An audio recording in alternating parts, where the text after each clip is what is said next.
नमस्कार दोस्तों। आज हम वट सावित्री पर सुनाने जाने वाली कथा सुनाने जा रहे हैं।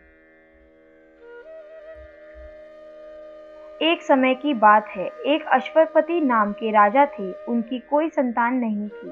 राजा ने संतान प्राप्ति के लिए अनेकों यज्ञ किए, जिसके फलस्वरूप उन्हें एक तेजस्वी कन्या की प्राप्ति हुई। राजा ने कन्या का नाम सावित्री रखा। समय बीतता गया और सावित्री विवाह योग्य हो गई।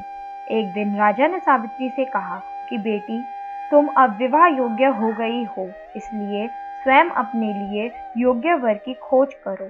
पिता की बात मानकर सावित्री मंत्रियों के साथ यात्रा पर निकल गई। अनेक ऋषियों के आश्रमों, तीर्थों और जंगल में घूमने के बाद वह राजमहल लौट आई। संयोगवश उस समय उनके पिता के साथ देवर्षि नारद जी भी थे। सावित्री ने उन्हें प्रणाम किया। राजा अश्वपत ने उनके यात्रा का परिणाम पूछा।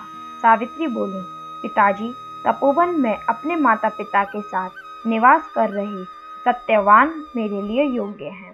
मैंने मन से उन्हें अपना पति चुना है।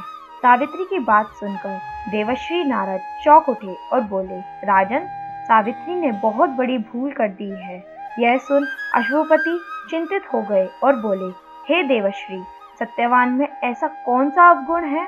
उस पर नारद जी ने बोला, राजन, सत्यवान के पिता शत्रुओं के द्वारा राज्य से वंचित कर दिए गए हैं। वह वन में तपस्वी जीवन व्यतीत कर रहे हैं और अपनी दृष्टि खो चुके हैं। राजन, सबसे बड़ी कमी यह है कि सत्यवान अल्पायु हैं। 12 वर्ष की आयु में से अब उनके पास केवल 1 वर्ष की आयु शेष रह गई है। नारद जी की बात सुनकर अश्वपति ने सावित्री को समझाया कि वह किसी दूसरे उत्तम गुणों वाले पुरुष को अपना पति चुने। सावित्री बोली, नारी अपने जीवन में केवल एक ही पति का वर्णन करती है।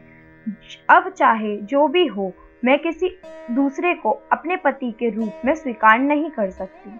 पुत्री की हट के आगे पिता विवश हो गए और सावित्री के सत्यवान के साथ पूरी विधि विधान के साथ विवाह कर दिया गया। विवाह के पश्चात सावित्री अपने पति और सास ससुर के साथ वन में रहने लगी। जैसे समय बीतता जा रहा था, सावित्री की मन का भय बढ़ता जा रहा था। नारद जी के कहे अनुसार जब उसके पति की आयु शेष 4 दिन रह गई थी, तब सावित्री ने 3 दिन पहले से व्रत रखना प्रारंभ कर दिया। अंततः वह दिन भी आ पहुंचा जब सत्यवान की मृत्यु निश्चित थी।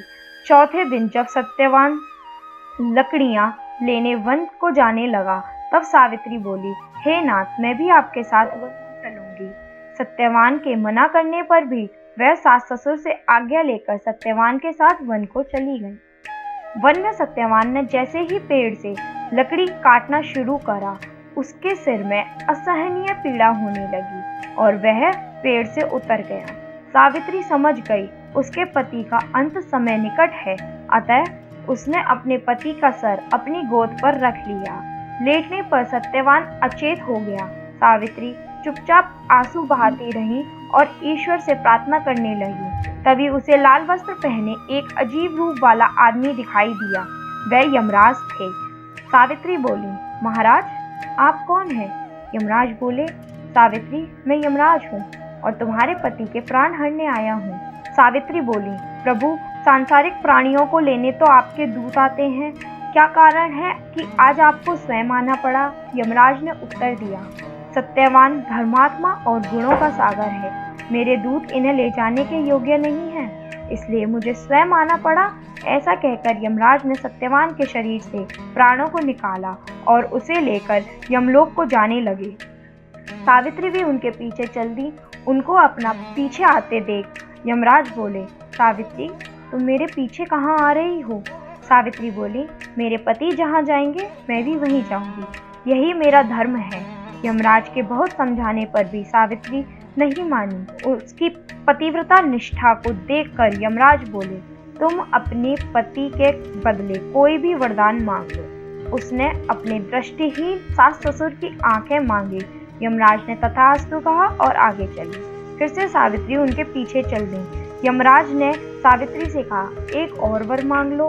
तब सावित्री ने अपने सास ससुर के खोए हुए राज्य को वर के रूप में वापस मांग लिया। तब यमराज ने तथास्तु कहा और आगे चल दिए। फिर भी सावित्री उनके पीछे चल दी। अब यमराज बोले, एक वर और मांग लो। तब सावित्री ने अपने पिता के लिए 100 पुत्रों का वरदान मांगा। यमराज ने तथास्तु कहकर सावित्री को वापस लौटने को कहा, लेकिन वह नहीं मानी और फिर उनके पीछे चल दी। अब यमराज बोले, सावित्री, तुम मुझसे अपने पति के प्राणों को अलावा कोई भी वरदान मांग लो। तब उन्हें वर मांगा कि उन्हें सत्यवान से 100 पुत्रों की प्राप्ति हो। यमराज जी ने तथास्तु बोला और आगे बढ़े, परंतु सावित्री फिर उनके पीछे चल दी। अब यमराज बोले, मैंने तुम्हें सभी मनवांछित वर दे दिए हैं, अब तुम वापस लौट जाओ। तब सावित्री बोली, महाराज, आपने मुझे सत्यवान से 100 पुत्रों का वरदान दिया है और सत्यवान के बिना पुत्र कैसे प्राप्त होगा।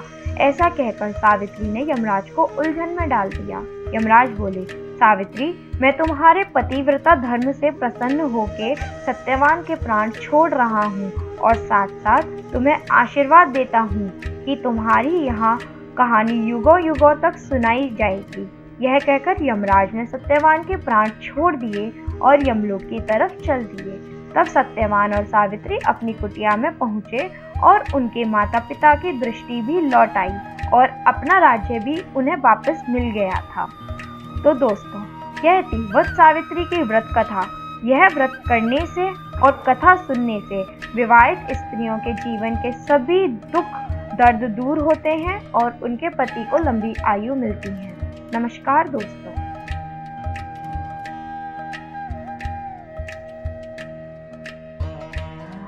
चैनल को सब्सक्राइब और लाइक करना ना भूलें।